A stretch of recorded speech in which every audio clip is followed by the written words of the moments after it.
tie. You and Charlie Sheen. That's the only thing we have in common. Well, I'll leave it at that. Good morning. First off, I want to acknowledge, as the President did this morning, that today's International Women's Day. It's also Women's History Month. We're going to be holding several events throughout the month here at the White House to honor and celebrate women and how their vital contributions have and continue to be to our society, our economy, our family, and our businesses. The President tweeted this morning about the surge in hiring in the 2 months that he's been in office. LinkedIn's workforce report states that January and February were the strongest consecutive months for hiring in over a year and a half. A new report from ADP and Moody's showed strong private job growth that is far exceeding market expectations. And just this morning, Samsung confirmed that it's planning a, quote, major investment in U.S. production facilities, directly citing the president's election as an influence in their decision. The initial investment is expected to reach around $300 million. We keep seeing that the wave of optimism and growth in the wake of the president's pledges to help American businesses continues to produce real results for people throughout our nation. Yesterday, I forgot to, there are a couple things that I didn't get to yesterday, so let me mention a couple of those. Yesterday afternoon, the Secretary of Veterans Affairs, Dr. David Shulkin, and senior White House staff met with several veteran service organizations, including what's commonly referred to as the Big Six, to discuss the President's commitment to helping our veterans and modernizing our VA. The meeting represented another step in fulfilling the President's promise to the men and women who have served our nation so honorably. I know the President looks forward to personally following up on that meeting with the VSOs. Also last night, the President named several individuals whom he intends to nominate or appoint to key administration posts. Courtney Simmons Elwood, General Counsel of the Central Intelligence Agency; Noel Francisco, Solicitor General at the Department of Justice; Jeffrey Rosen, Deputy Secretary of Transportation; John J. Sullivan, General Counsel at the Department of Defense; Ajit Pai, member of the Federal Communications Commission; and Tony Saig, Jr., the Assistant Secretary for Public Affairs at the Department of Treasury. Expect further announcements as the week goes on. Now on to the events of the day. This morning, after receiving his daily intelligence briefing, the President met with Lorraine Powell-Jobs, the founder and president of Emerson Collective, an organization dedicated to removing the barriers that unfortunately prevent some in the world from achieving their full potential. They discussed education and immigration policy, which are two of the areas that Emerson Collective focuses on. Then the President held a strategic affairs lunch focused on infrastructure with leaders in the private sector. Infrastructure used to be a point of American pride, but now an overbearing, ineffective regular system can keep projects in limbo for years. The President has already started removing the regulatory roadblocks that have been killing projects before they've even begun through his executive actions, streamlining the permitting process and calling for each agency throughout the government to identify regulations that cause undue burden. As the President has said many times, strong public-private partnerships will also be key to revitalizing our country's ruined roads, crumbling bridges, and outdated airports. The government has wasted too much of the taxpayers' money on inefficient and misguided projects. By looking at infrastructure from a business person's perspective, as the President and these executives do, we can restore respect for the taxpayer dollar and make the best investment. The President was particularly pleased to be holding this meeting now that Secretary of Transportation Chao, EPA Administrator Pruitt, and Energy Secretary Perry are all confirmed and getting to work.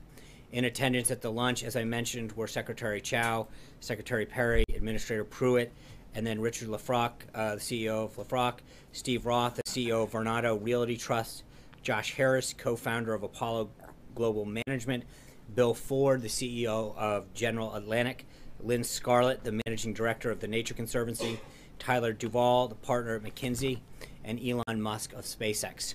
Later this afternoon, the President will meet with Congressman Elijah Cummings to discuss rising prescription drugs prices. I know the President's looking forward to continuing the dialogue that they started a few weeks ago on the phone. At 4 o'clock, the President will meet with Interior Secretary Ryan Zinke, Senator Murkowski, and Senator Sullivan of Alaska. They're expected to discuss the priorities of the Department of Interior, especially as it pertains to the government-owned lands in Alaska. This evening, the President will meet with conservative leaders about health care. We'll have more details and participants on that meeting a little bit later this afternoon. The President and the Vice President continue to reiterate their support for the House bill on Obamacare repeal and replace, and look forward to working with Congress to institute a new health care system. Tonight, the President will have dinner with Senator and Mrs. Cruz, and finally, a couple of additional administration announcements. Today, the President and the First Lady announced the initial details for the 139th White House Easter egg roll taking place on Monday, April 17th. They are honored to continue the traditions of the past while creating new ones that will play a lasting role in the fabric of our nation's history. Tickets to the Easter egg roll are free to the public and will be allotted through an online lottery. Further details on the lottery and information on that day will be released later this month. Keep an eye on whitehouse.gov for updates on that. I'm also pleased to announce, a little bit proud, that the Taoiseach Kenny of Ireland will be visiting the White House for the traditional St. Patrick's Day visit on March 16th. We'll have further details on that visit as well as the other foreign leader visits later this week. With that, some questions. David Smith of The Guardian. Hi, John. Can I ask about the President's state visit to the UK? Is there timing for that, and what was your reaction to some members of Parliament in Britain saying the President is not welcome? They actually use words like racist and sexist. Has that led him to reconsider? The President, as you know, accepted Her Majesty's invitation when the Prime Minister was here. He looks forward to going over and visiting the United Kingdom. As we have details to share with you further, we will, but there's nothing further at this time. Caitlin. Does the White House have a reaction to the Iranian vessels coming within 150 yards of a Navy ship over the weekend? Aren't they on notice, and will you offer anything beyond a verbal reaction? And then I have a follow-up question. Okay. The USNS ship that was in close proximity is obviously something that the President has been made aware of. The President's been very clear that this provocative action is something that won't be tolerated. With that, I would refer you to the Department of Defense, who is monitoring that situation and will talk about the appropriate actions they may take. Your next one. And then secondly, does he have any plans to revamp the H-1B visa program by the April 1 deadline? I think we've talked before about immigration as a whole. I think there is the legal part of immigration and then the illegal part of immigration. The President's actions that he's taken in terms of his executive order and other revamping of immigration policy have focused on our border security, keeping our country safe, our people safe, and then obviously whether it's H-1B visas or the other ones, spousal visas, other areas of student visas, I think there's a natural desire to have a full look at, comprehensive look at that. He discussed the RAISE Act yesterday with Senators Perdue and Cotton. We'll have more on that coming forward, but I think as the readout mentioned, he was very supportive of their efforts with respect to how we view legal immigration. He mentioned in his joint address that we're one of only a handful of countries that doesn't use a merit-based system of immigration, and that is something that we need to look at in its totality. Hunter. Thank you, Sean. I had two quick questions.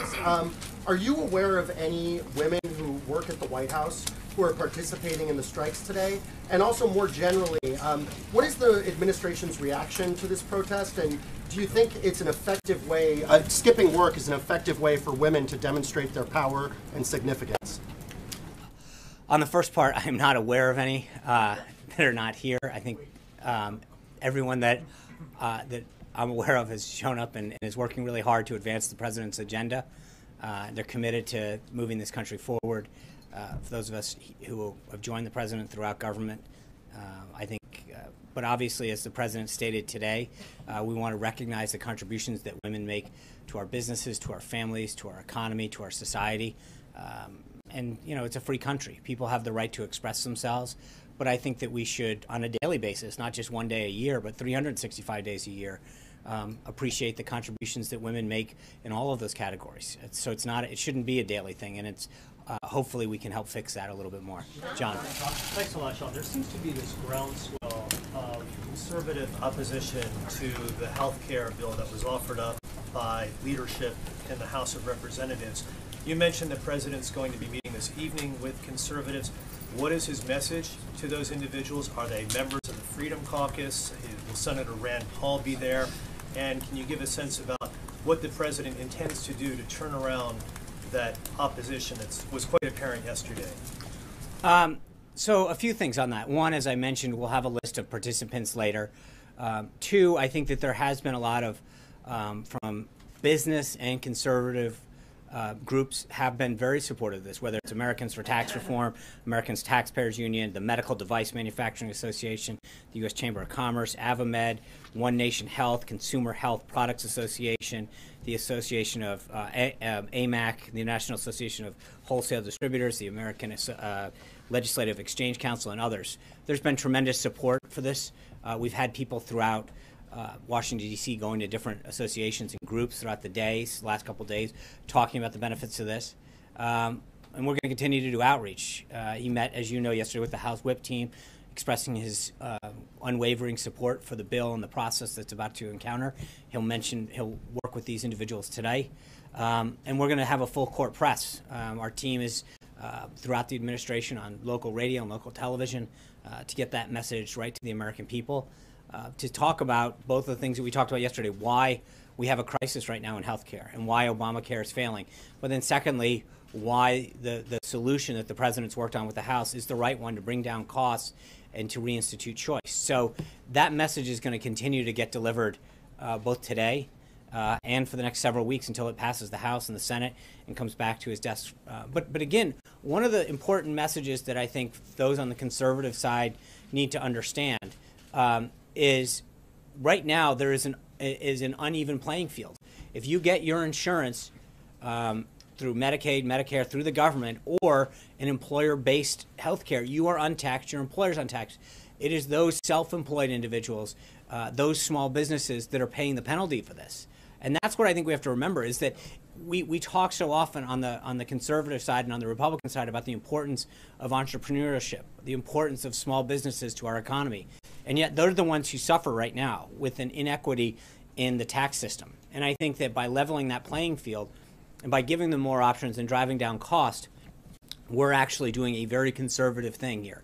By removing the mandate of a government-mandated, you must buy this program or you will pay a penalty, and eliminating choice, we are enacting, I think, very strong conservative values in health care that give all Americans more choice at a lower cost. So I think that should be a very positive message, John. Yes, thank you. As a brand new federal employee, I'm sure you're aware. Welcome back. Yes, well, at the moment. Thank you. I'm sure you and your family are aware that Office of Personnel Management offers a very comprehensive health care program called the Federal Employees Health Benefit Program. Yes. You and anyone in this building, on the Hill, their staff, their family, their friends, not their friends, their family, can, well, maybe, who knows, very generous. No, it's state of the art.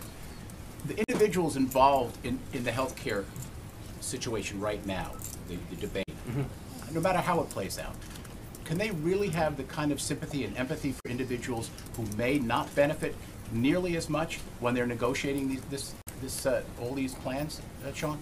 In what respect? Well, I mean, you're fine. You're covered. Sure, Yeah. But it's unfortunate. First of all, I'm not fine because I think because of Obamacare, premiums on everybody have gone up. No, regardless of what you pay, federal employees make a contribution to their health care plan as well. And I think that all premiums have increased over the last, whether you're in an employer-based system or not. So one of the big issues with Obamacare was in order to fix a problem that faced 15 to 20 million people is that the entire system got shattered and prices on everybody got ratcheted up. People who were on Medicaid suddenly lost their ability. So the issue was that in an attempt to solve a problem that affected a very specified and defined group of people, we affected the entire healthcare market. So whether or not you get it from an employer or not, but to your question, that's part of the issue. Hold on. Here's the issue. You're right. You're absolutely right. Right now, if you're a federal employee, in a lot of cases in state, you get to open a book and you get to look at what plan matters to you. What plan is best for you or your family? How much do you want to pay? How much coverage do you want to have? What's the copay you're willing to risk? What services or benefits do you want as part of your plan? Absolutely. But the issue is for so many Americans, they don't have that choice. For a third of the counties in this country, they've got one choice. One. And in a lot of states, they've got none, or the exchanges are becoming fewer and fewer. The number of doctors and plans that take Medicaid, fewer and fewer. So to your point, I think actually we're in a unique place because we get to understand what the average American should get, that we shouldn't be limited to a specified number of people. I appreciate your argument. Very well taken. Thank you. However, I'm going to compare a GS5 or a GS9 to a senator or a secretary of one of the agencies. Okay. I mean, the safety net on those individuals gives them a certain cushion. And they're negotiating, but do they really have that kind of compassion or that kind of empathy for the people who, in fact, may be thrown off the health care? I mean, I think that just because somebody has health care doesn't mean that they can't empathize with somebody who doesn't. You know, we all have family and friends that are suffering. I mean, that's like saying because I have a job, I can't be empathetic to somebody who doesn't have a job. I mean, we all have family or friends. It's the same thing when we watch a friend or a family member suffer through a terminal disease. Because we haven't suffered through it doesn't mean that we can't have compassion towards that person or be concerned on how much that bill is costing them. I mean, that's actually, in some ways, you know, it's depending on, you know, the relationship you have with that person, you can even feel worse. You can feel guilty about how much you have and how you're not able to help that person. I think in many cases that's what drives us, is to know that there are options available to some Americans and not others. I appreciate your response. Thank you. John, we've confirmed that there is a criminal investigation into this alleged theft of cyber tools from the CIA by WikiLeaks. What can the White House tell us about the situation, particularly the fact that it seems like there's another leak from the intelligence community that's on the scale of Edward Snowden? And can you assure the American people that none of these tools have ever been used against them? Well, there's a couple things in that. Number one, for obvious reasons, it is our policy as a government not to confirm the authenticity of any kind of disclosure or hack. That would be highly inappropriate for us. But, you know, all of these occurred under the last administration. That is important. All of these alleged issues. And I think it's interesting to have it asked this way about the damage that could have occurred or what tools could be used in light of what's been going on recently. I mean, we've had, you know, your own network's correspondent, James Rosen, had his phones, multiple phones, tapped. What is, you know, was that appropriate back then? I think there's a lot of concern out there about alleged leaks. I mean, there's two steps to this. And I think what you saw over the last week in terms of this should be a major concern to people in terms of the leaks that are coming out and the desire to get to the bottom of them, whether or not specifically with respect to the disclosure that you're referring to, but I think the idea that we are having these ongoing disclosures of national security and classified information should be something that everybody is outraged in this country. This is the kind of disclosure that undermines our country, our security, and our well-being. And you've seen over the last 2 years, you know, depending on the leak, it depends on the outrage. It's interesting how whether the leak occurred under the last administration, you had member after member talking about disclosures that occurred during the last administration, whether it was members of Congress. You know, Elijah Cummings expressed concern during the last administration in terms of the Americans that were, you know, when it dealt with Hillary Clinton, there was complete outrage about the leaks that occurred, members calling for investigations into the leaks. It's interesting how there is sort of a double standard with when the leaks occur, how much outrage there is. And so I do think it's important, while I don't want to get into confirming or denying this particular thing, I think it is interesting how different subjects are approached. This one, everyone is immediately rushing to, and there should be a lot more coverage of this.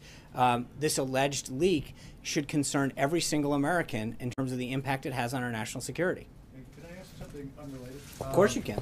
Robin Shahini has been imprisoned in Iran since last October for collaborating with a hostile government, that government being the United States of America. He's on a hunger strike. Apparently his health is suffering. Is the President aware of Mr. Shahini's plight and that of 3 other Americans who are being held in Iran? And what, if anything, might the President be doing about it? Yeah. So obviously we're aware of the situation. In that particular case, I would refer you to the State Department. I wanted to go back to an earlier question. What is the President personally going to be doing in order to sell this health care bill? And what's he going to do to convince reticent lawmakers to come along, people like Rand Paul who don't like it? Well, I mean, we're on day 2. As I mentioned, we've been out in local talk radio and local markets. The President yesterday met with the House Deputy Whips. Today He's having a series of additional meetings with conservative groups, with others. He's already talked to insurance agents. I mean, we've talked about the lead up to this with the insurance executives, with companies, with various members of the House and the Senate from both parties. He met with governors, attorneys general. I think there's a group of lieutenant governors coming in. We're going to be aggressively going after talking about the solution that we have for healthcare, both the need to repeal the current Obamacare system and the need to replace it with something that gives patients the choices and costs that they need. As I mentioned yesterday, and I can't overstate this, there's a difference between having a card and having care. Being told you have coverage and not being able to use it is no good.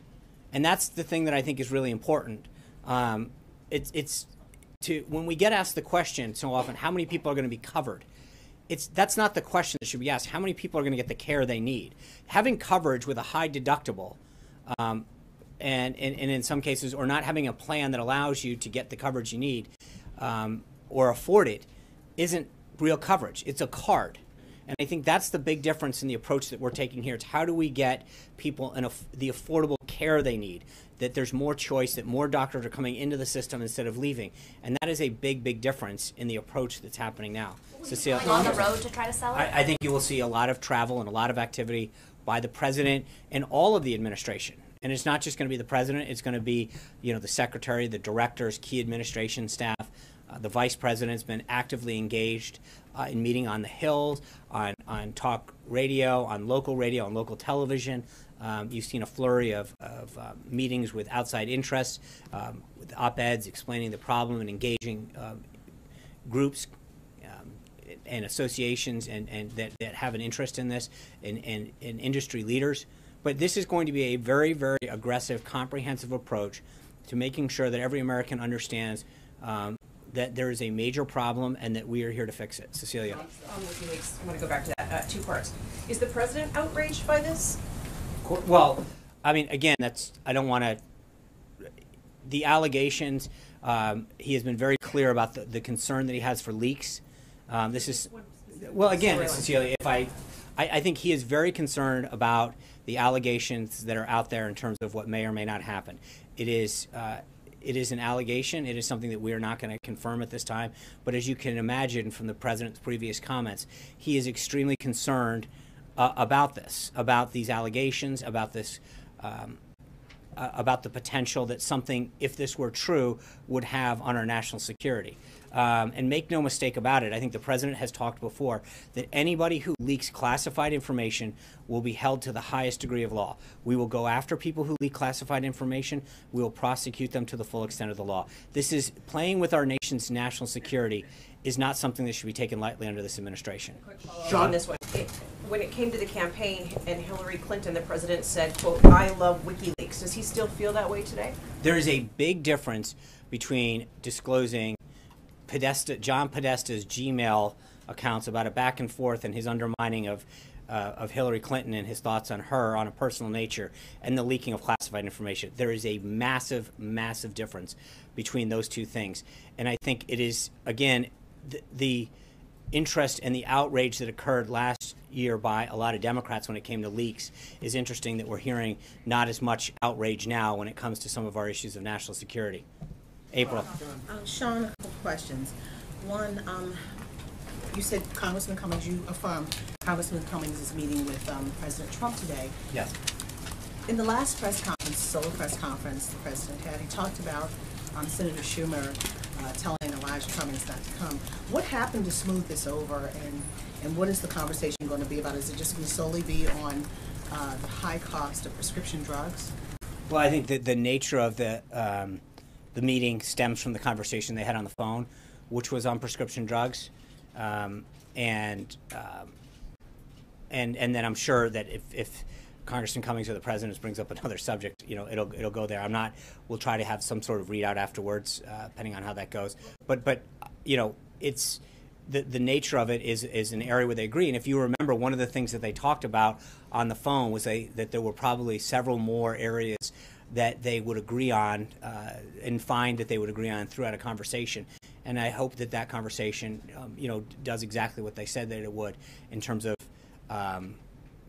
getting to those areas of common agreement where they can work together to help solve additional problems that our country faces. So you don't have any knowledge of what happened to smooth that over for him? I know our teams were in touch with his office immediately followed, and as you know, there were a couple times when the meetings had been tried to be scheduled and just didn't work out, and luckily now it was able to.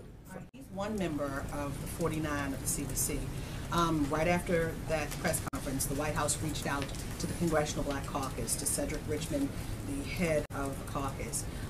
Where is that meeting? Where does that meeting land? Is it happening? I know that we've reached out, and we're looking for a date on that as well. But so we're pleased that this one was able to come together, and then we'll get to the next one. Yeah. Yesterday there was a compare and contrast with visual show and tell, if you will. Yes, I saw that on a few Yes, shows. you were there. Yes. And you compared and contrasted about how you're going about it, and how the Obama administration went about Obamacare. One difference that they've made note of, and I want to get your response to this, is the fact that you may have this and said that you're doing this versus what they're doing. But one thing that they say that you did not do, that they did, had their bill scored by CBO, and you did not score it by CBO. Sure, it is being scored.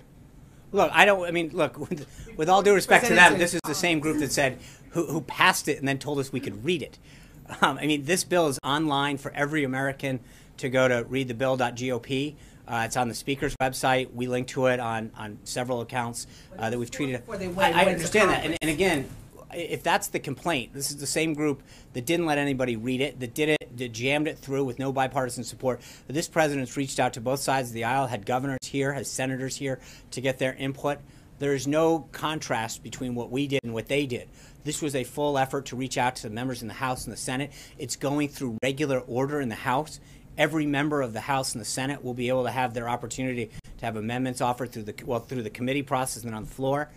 So the idea that they can compare the date that they got to score is pretty reaching deep on this, because there's been an opportunity for members to have their input on this and to talk about their concerns, to give their input on it, especially the governors who were left on the sideline last time and who have such an important role in administering health care when it comes to Medicaid.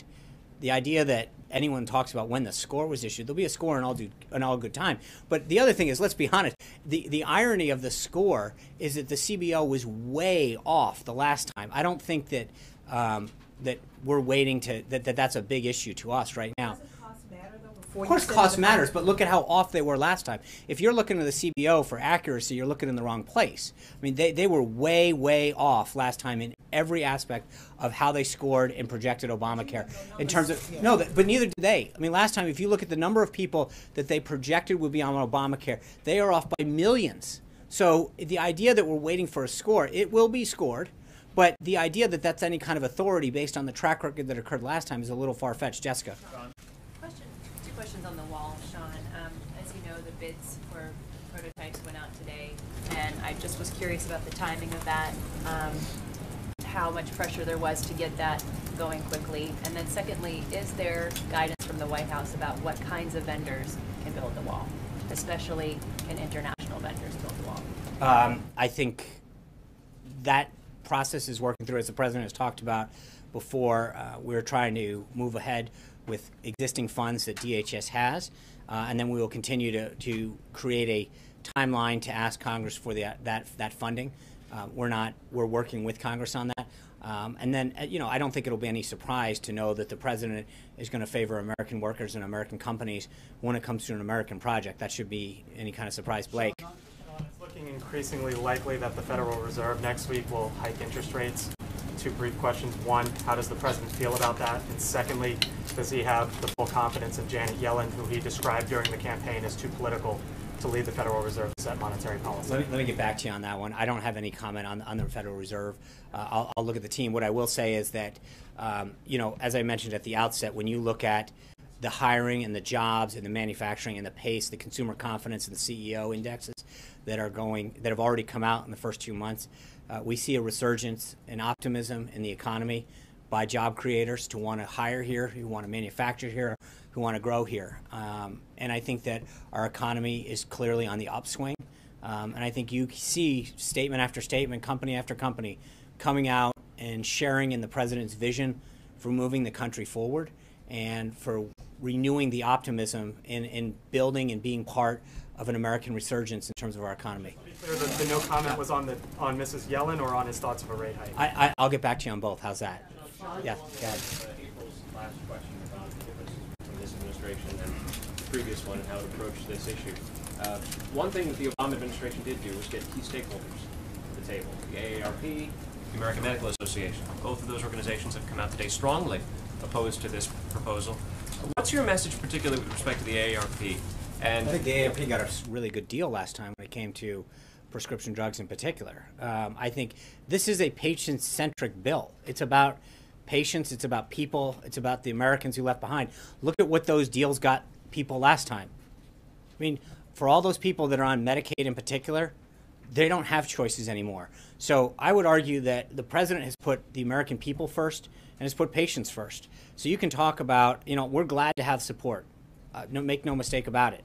But I think that the support that this administration and I think the House is focused on is getting every American their buy-in and their support. That's, obviously, look, we would love to have every group on board, but this isn't going to be, every single deal we heard about it getting through, like the Cornhusker kickback, this and that, over and over again. It was one deal after another to buy votes to get it through the Senate.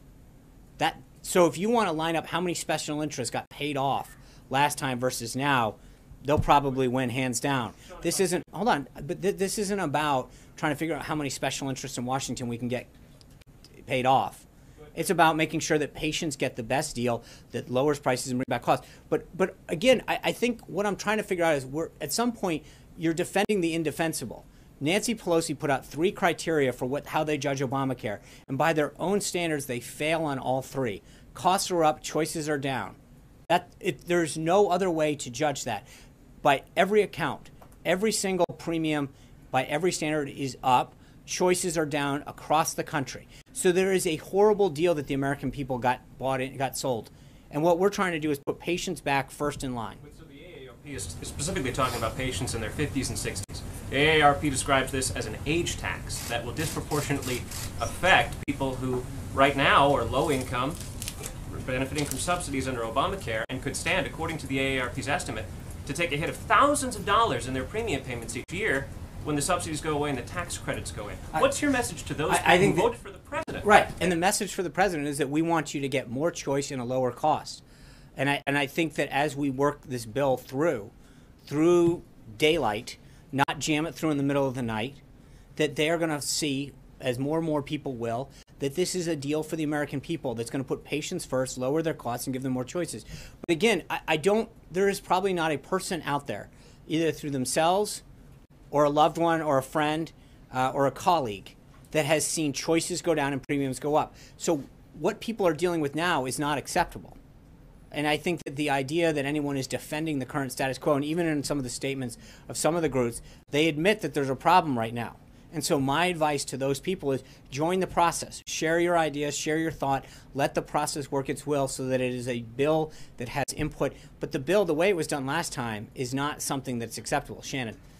Is the president worried, though, that every major doctors group, the American Medical Association, the American Academy of Pediatrics, the American College of Physicians, have all come out and said they have serious concerns? For all the talk of doctors and patients and choice, the doctors groups are all so far unanimously coming out and saying they're not supportive of this. Is that concerning? No, I think when you look at a lot of doctors versus the associations here in Washington, we have had tremendous input from doctors themselves. Dr. Price himself, a doctor, is the one who crafted this. So you have a doctor in charge of the administration's effort to work with Congress. You've got several physicians and other medical professionals in Congress that are talking about the experiences they have. In fact, many of them ran for Congress because of the concerns they saw in their own industry. I have respect for some of the work that some of these Washington, D.C. based associations do. At the end of the day, this is about patients and about the input from doctors who are on the front line of seeing patients and talking about the care that they're able to give or not to give to people. Anita, I'm sorry. Okay, if you mind if I follow up on something else you said? I don't. Sorry. You've talked about people having a card. You've got a card, but it's a $2,000 deductible, and there's only 10 doctors in your town that'll see you, let's say. Well, but that's better than nothing if you get cancer or hit by a car. So maybe this makes access right, but it is better if no insurance. So if this expands access to people and choice, but it reduces the number of people who actually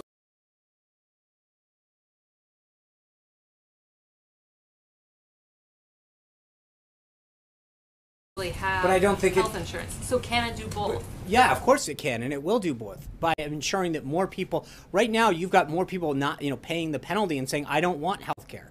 I'm not going to pay the penalty because costs are too high." And it was probably 5, 6, 7 years ago, before Obamacare went into place, a single young individual person on the open market could get a premium, a plan with a premium of $100, $150 a month. It's in the high 300s now. And I think that there's a big difference. You're not, for young people just entering the workplace, for example, your example, they go get into an accident. Right now, you've got a lot of individuals that get off their parents' health care and say, I'm healthy. I have no desire to go get health care. It's another few $100s a month that I don't have or that I'd rather spend on something else. If we can get that cost down, it makes a lot more sense and get them plans that are tailored to them. 27, 28-year-old individuals don't need care that's for folks, that talks about certain things, that a plan that has certain things that are towards the end of life.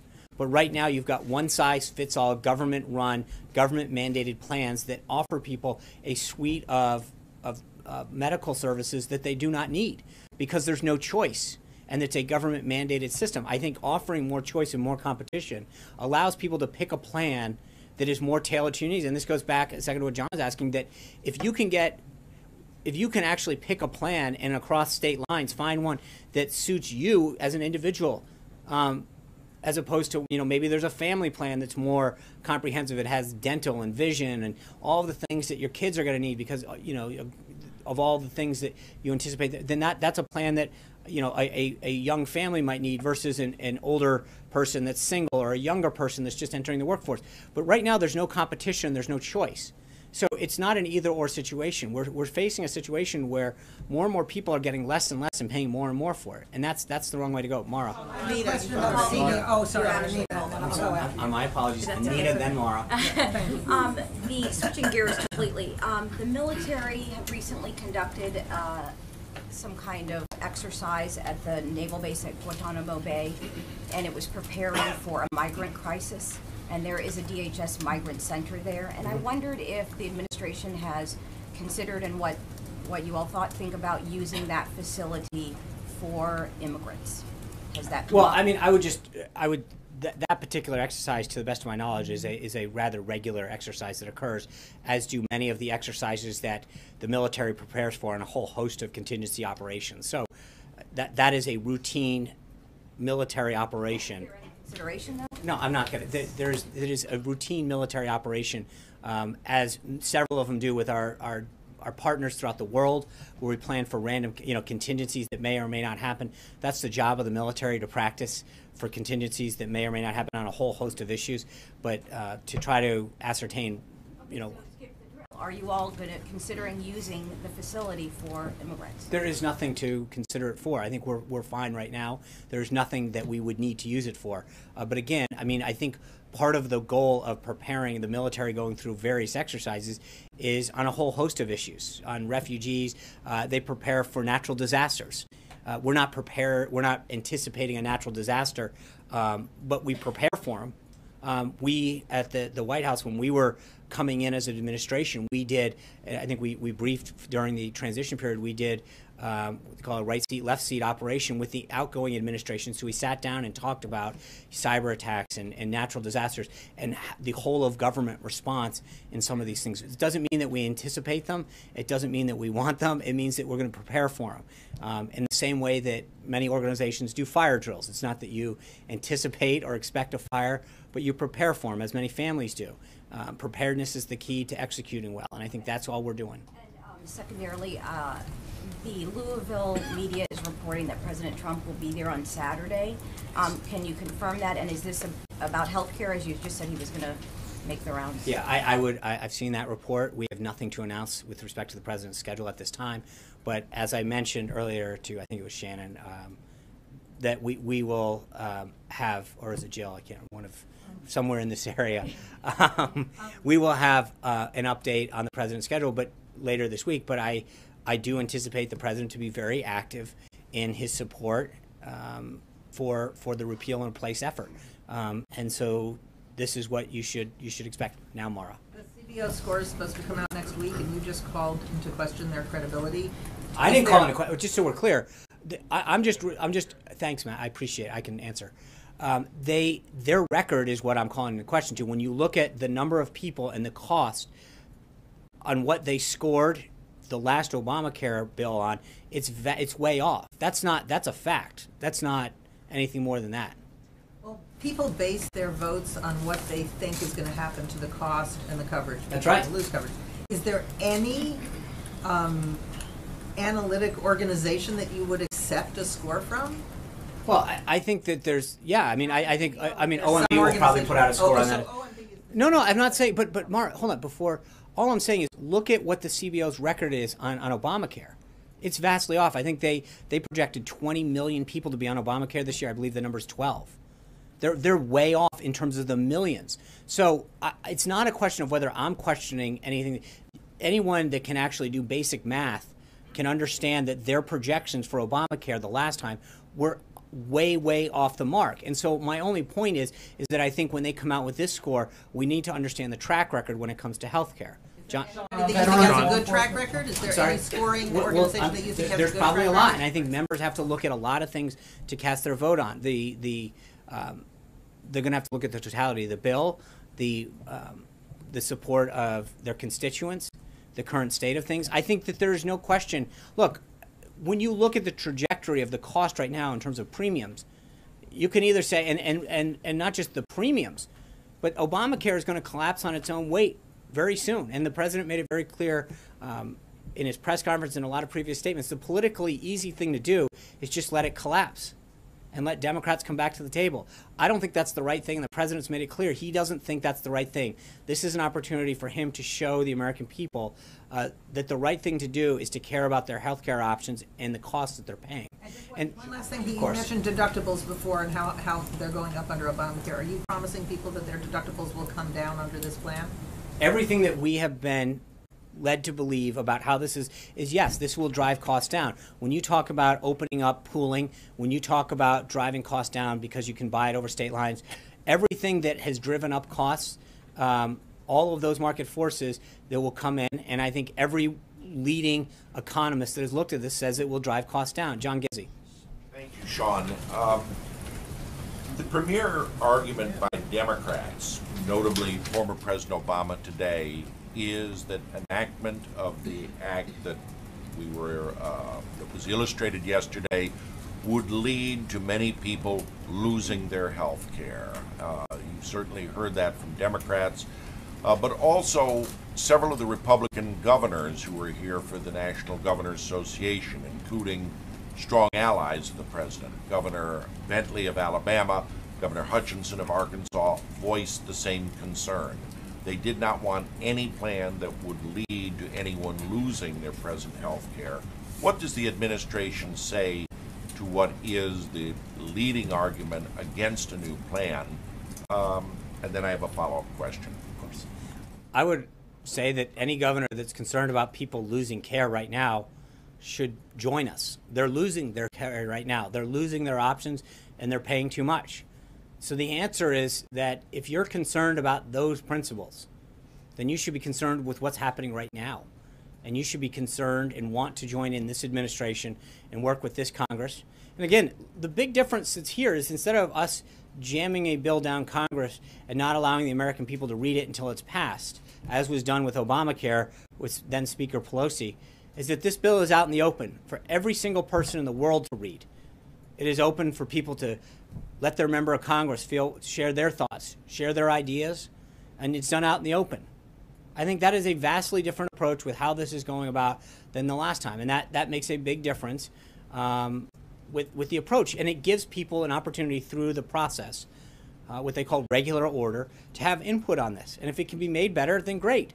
But I think this time we recognize that there's a lot of work that needs to get done on behalf of the patients that are having trouble getting care. Alexis. Oh, wait. Sorry. Yep. My follow-up question is a follow-up question about the wall.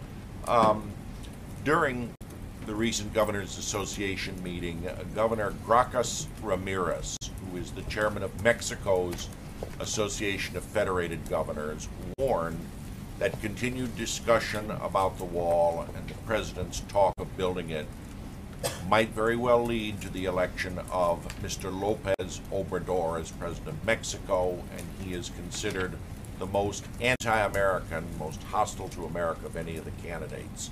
Are these any concerns that come up in the discussion of the wall, namely the impact on Mexican politics? No. The president's it's pretty good. The president's number one concern is the safety of our country. Number two is the jobs that are impacted by this and the ability of Americans to get the wage that they deserve. But again, this is a national security issue, something that frankly, when he's discussed this with President Peña Nieto of Mexico, that there is a shared concern about drug cartels, drug trafficking, arms sales over the border. There is a shared concern for the respect of the border because it means a lot to both sides. So this is something that we care about from a national security standpoint, and then obviously the president's concerned on it both as well as on an economic standpoint. Alexis.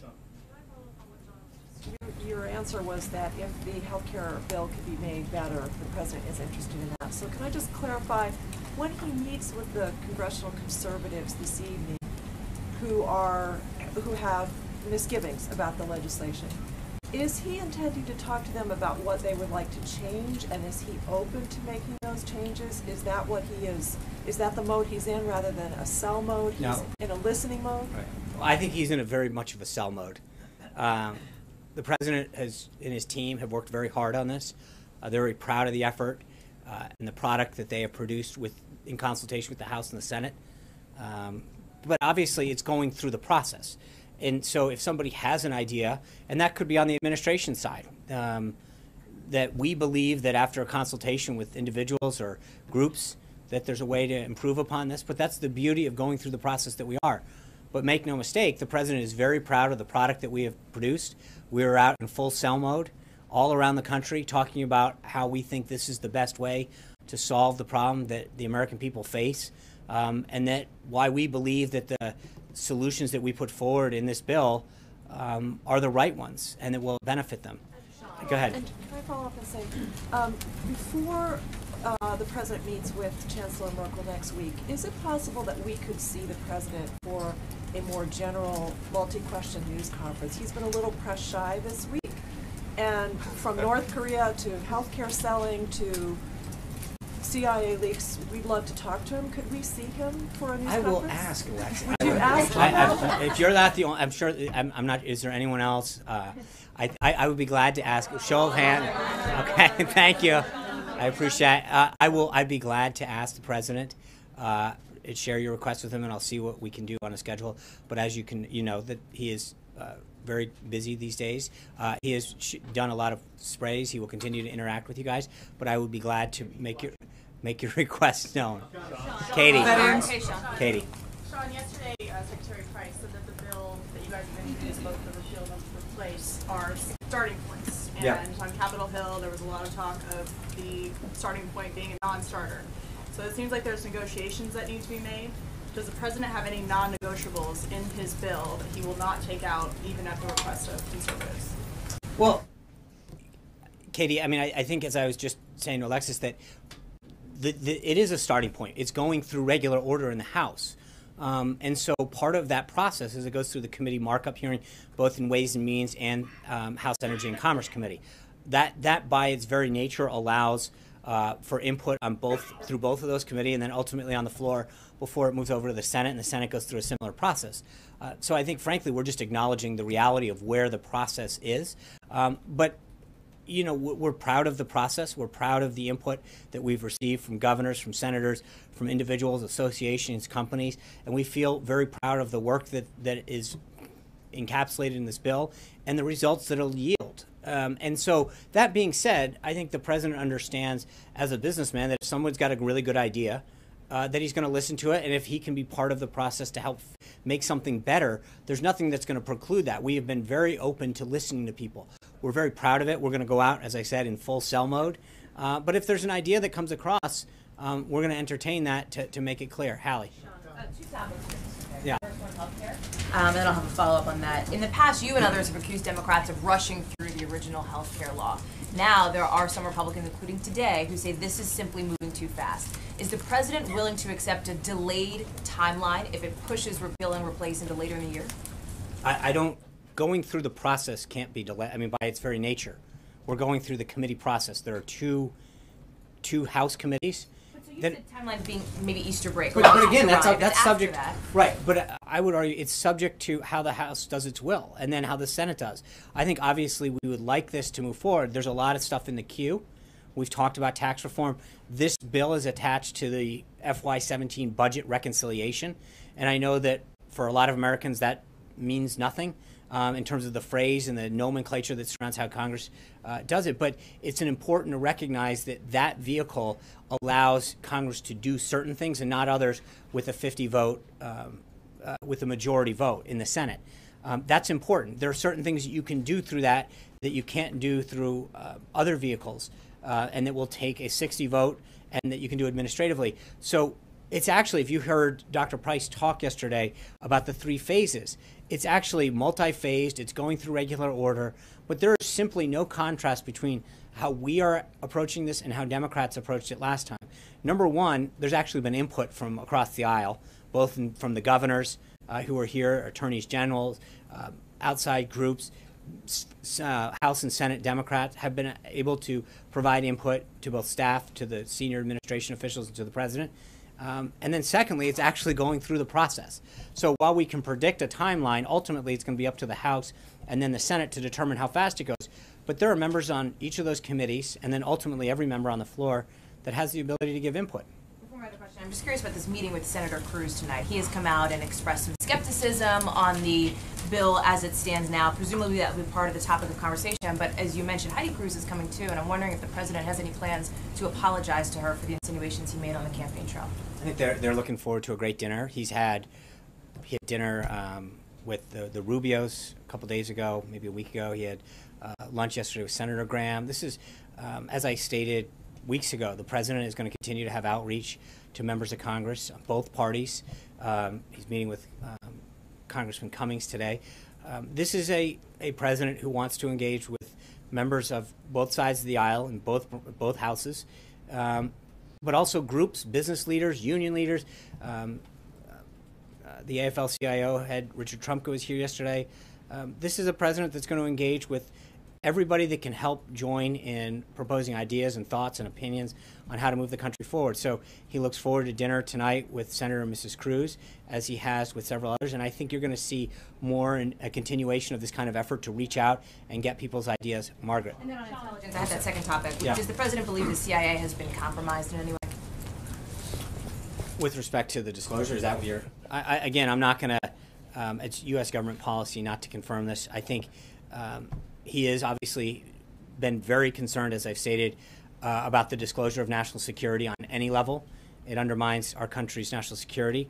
And I think that, I just will say, I think there's also been a big double standard when it comes to disclosures of national, of classified information, and the outrage or that exists when one side has it happen versus another. There was, I think that there has been a lot of disclosures about national security that occurred last cycle when there was potential that the FBI had leaked certain information. The members of Congress on the other side of the aisle, Hillary Clinton and others, talked about how there was so much concern about classified information. We're seeing such silence and outrage from the media, from others, with the current disclosures now, with things that may or may not have happened towards the 2016 election when it comes to this side. So I think there's a vast difference when it comes to how the disclosures are approached. Yeah. China on North Korea, and what is the President Trump's policy toward North Korea, and what is his decision on the North Korean policy? On the which? On the politics? No, policy. Policies. Well, I mean, we're very troubled by the launch of missiles that have occurred from North Korea. I think that's why the THAAD missile system that we've started to deploy into South Korea is so important. We're continuing to work with the government of South Korea to make sure that they have the defenses necessary to protect themselves. The deployment of the THAAD system is critical to their protection, as witnessed by this weekend's ballistic missile test. China and the United States in particular both understand the threat that North Korea poses to the region, and I think that there's areas in concern that we can work together to protect the country. Trey. You forgot to call Margaret. Today with International Women's Day, there's a lot of concern about access to health care for women. Right. Will the president commit to reaching out to female Democratic lawmakers as the next two phases of this health care bill continue? And additionally, what is the president's stance on access to birth control for women across the country? Well, I think that question was asked and answered by Secretary Price yesterday. With respect to women's health, the president has also made it clear that he intends to have a substantial increase in funding towards women community centers that fund women's health services, and that will be reflected in his budget. Margaret. Thank you. Sorry. Sean, is the president the target of a counterintelligence investigation? I think that's what we need to find out. There's obviously a lot of concern. I mean, I mentioned to John, there was considerable concern last cycle when a reporter was the target of one. But part of the reason that we've asked the House and the Senate to look into this is because of that. And I think, it was interesting. I think if you look at last week, all of a sudden these stories that keep coming out about the president and his links to Russia, it is continued to be the same old, played over and over again. The president has made clear he has no interest in Russia, and yet a lot of these stories that come out with respect to that are frankly fake. They are a series of fake allegations that at the bottom, while there's no evidence to substantiate any of this, it's the same unnamed sources, quote-unquote associates, that we get tagged with, and yet there is no evidence that continues to be shown. And every single person that gets briefed on this shows that, whether it's Senator Cotton, Chairman Nunes, who has done a phenomenal job of trying to get to the bottom of this. But it's interesting, I think, the double standard that exists between the concern about getting to the bottom of the allegations that, with respect to the president, that there are on so many other issues. When you talk about he doesn't know whether he is the target of the program? But I think that's one of the issues that we have asked the Senate and House to look into. I can tell you with respect to the other instances, you look at former DNI Clapper's comments. He literally said the DNI, which includes the NSA, FBI, and CIA, did not find any evidence of collusion between the Trump campaign and Russian agents. Senators Rubio, Cotton, Burr, Chairman Nunes, all of the people who have been briefed on this situation have come to the same conclusion. And it is interesting how many times this fake narrative gets repeated over and over and over again, and yet no evidence has ever been suggested that shows that the president has anything to do with any of the things that have been. It's a recycled story over and over and over again, and I think that there's a bit of it's amazing. The president goes out last week, does this joint session. And then a couple, literally 24-hour stories start getting recycled about, potential issues that come up that literally continue to offer no fact, nothing but the unsubstantiated rumors over and over again. And yet what is ignored is when you have someone like former DNI Clapper go out and literally say, quote, that they did not find any evidence of collusion between the Trump campaign and agents. You have Rubio, Cotton, Nunes, all say the same thing, that they've been briefed, that there's nothing, and yet this fake narrative. Sorry, I just want to make sure that I'm understanding. Are you saying that there is a possibility he is the target of a counterintelligence probe involving Russia? I don't know the answer. You just connected those two. No. I think what I'm saying is that there is a difference between that narrative and then the narrative that has been perpetuated over and over again. The concern that the president has and why he asked the Senate and House Intelligence Committees to look into this is to get to the bottom of what may or may not have occurred during the 2016 election. But the interesting, Margaret, is that when you look at every single person that's been briefed, they've all come to the same conclusion, that nothing happened during the 2016 election tying him to Russia. And yet the fake narrative continues over and over and over again. And the idea that it continues to be recycled without any substance, without any evidence, it needs to stop. The president said said Chris. it was tapped. He though. said I his said wires that were as a tapped. fact. I understand that, and that's why we were very. doesn't No, know no, where his that's not what I wires said. What I said was Well, that. he doesn't Hold know on, he's the Mark. target of an investigation. But his wires were tapped. Hold on, one at a time. I said that the president made clear on Sunday that he has asked the House and the Senate Intelligence Committees to use their resources and their processes to examine the facts and come to a conclusion. Chris. Since you're talking about whether things are true or not, let me ask you, following up on something yesterday, you seem to acknowledge that the president was wrong when he tweeted that 122 prisoners released by the Obama administration from Gitmo had returned to the battlefield. In fact, it was mostly by the Bush administration. Will he retract or even apologize for that, given that he also called it a terrible decision by the Obama administration, and given that that was incorrect, that there still has been no proof either of his tweets about widespread voter fraud or the wiretapping, does the president have a credibility problem?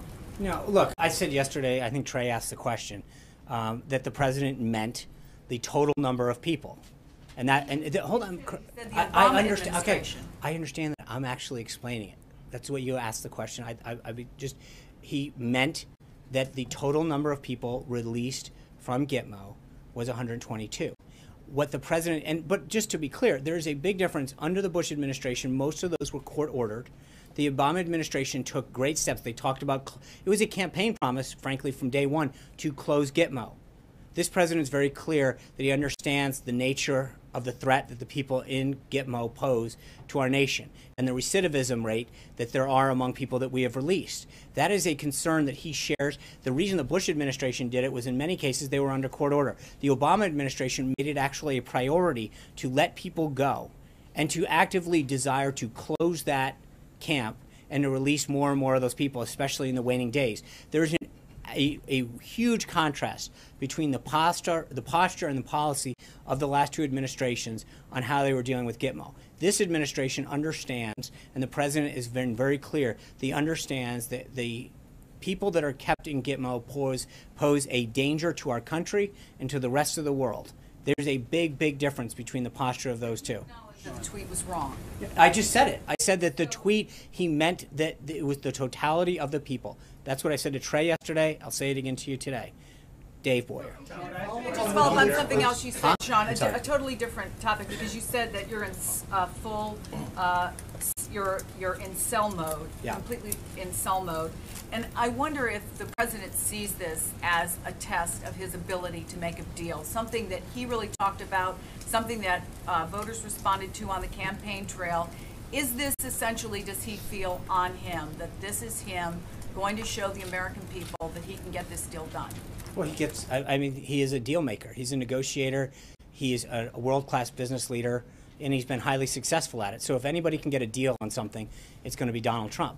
I mean, that's part of the reason I think that the American people, what they saw in him, that there was so much broken with Washington, that when it came to the big problems, whether it's domestically or internationally, that if somebody could come in and work across party lines, work with another country to get a deal that was in the country's best interest, he had that skill set, and that's why they frankly elected him president. So I think he feels very good about the product that we've put out. We are in cell mode. We want to get this done.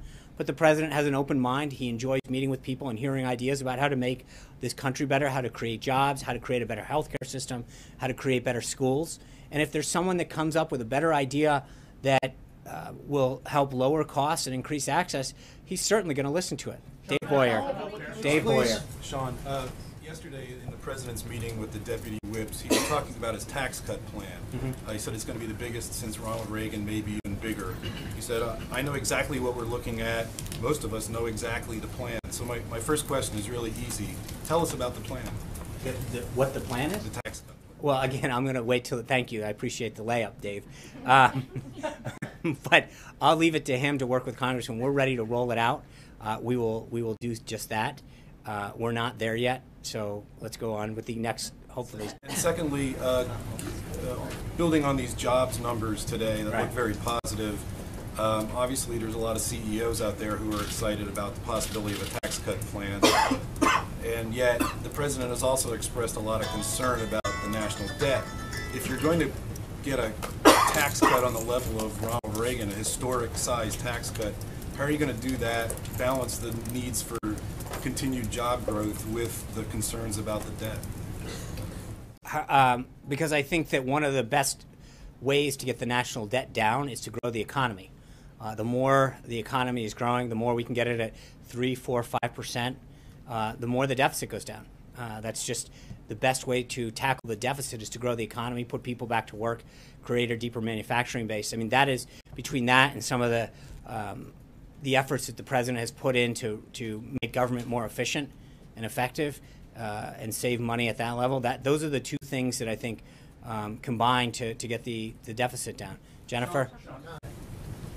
Sean, of the more than 13,000 Syrian refugees who are in this country, 150 of them, or less than 150 of them, are Christian, Shia, or Yazidis, the same groups that the U.S. government acknowledges are literally being, at risk of being wiped off the map. So I wonder, now that Secretary Tillerson has had time to settle in, and as you review the refugee program, immigration policy, is this something that's being discussed? Is this a priority to give these groups some relief?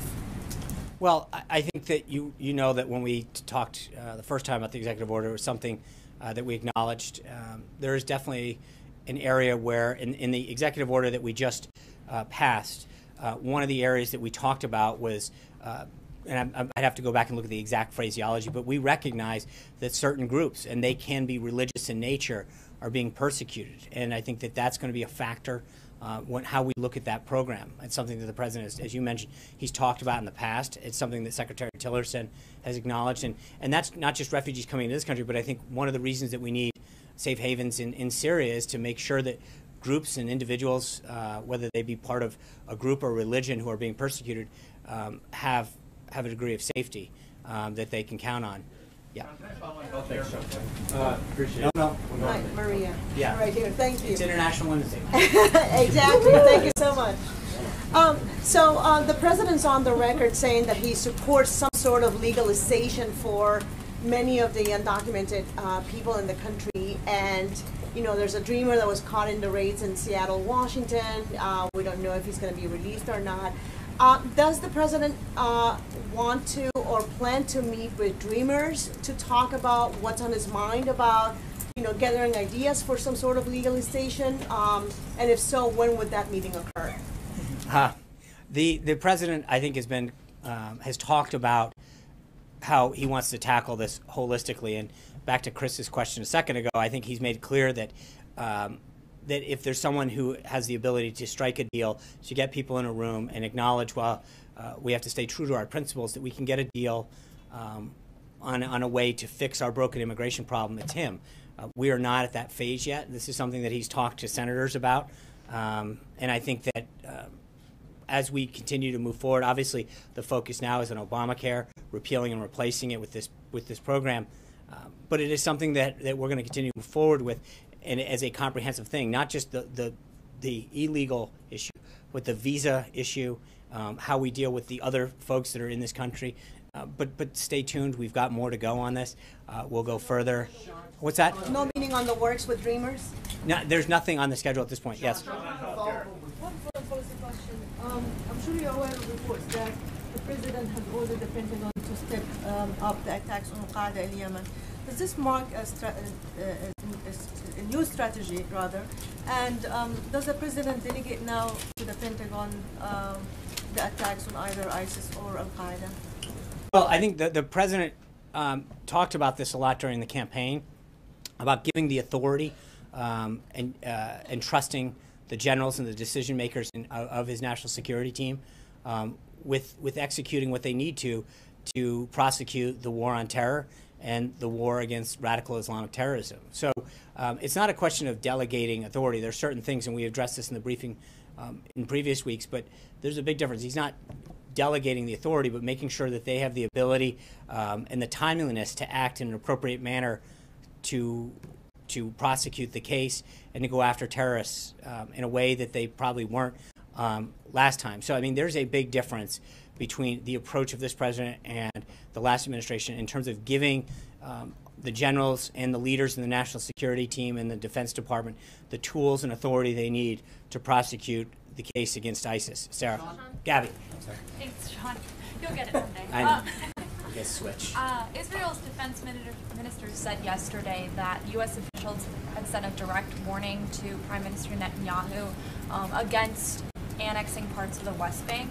I wanted to know if that was at the request of President Trump, and then also if you could tell us where the White House is in terms of reaching a deal with Israel on what they consider permissible settlement construction.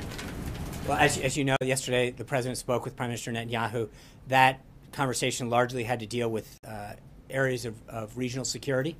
I don't have anything further to read out on that, and I know that when they met here at the White House, there was discussion of settlements, and the president was very clear about what his desires and his wishes were. I think as we continue to follow up with Israel in the coming weeks, we will have more on that. Yeah.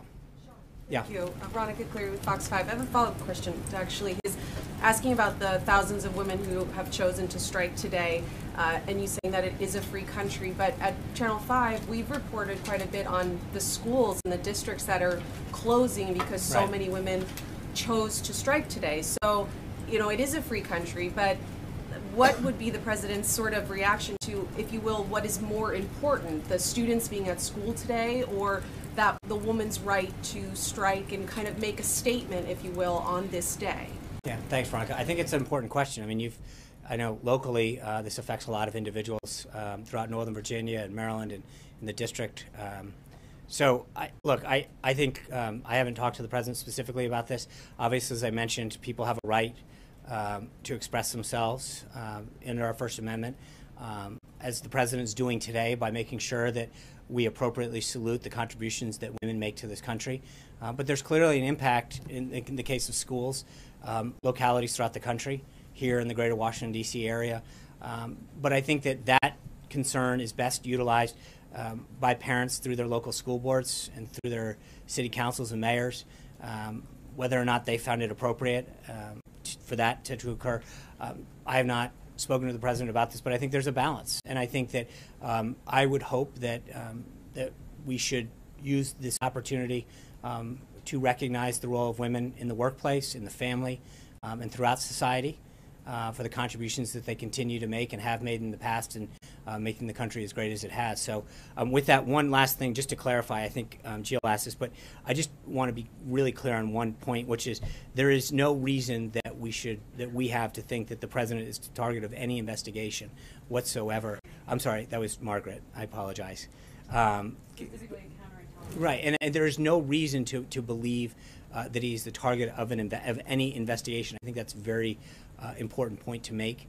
And so, no, it doesn't. What I'm saying is, hold on. The one question dealt with whether or not the tweet dealt with wiretaps during the thing.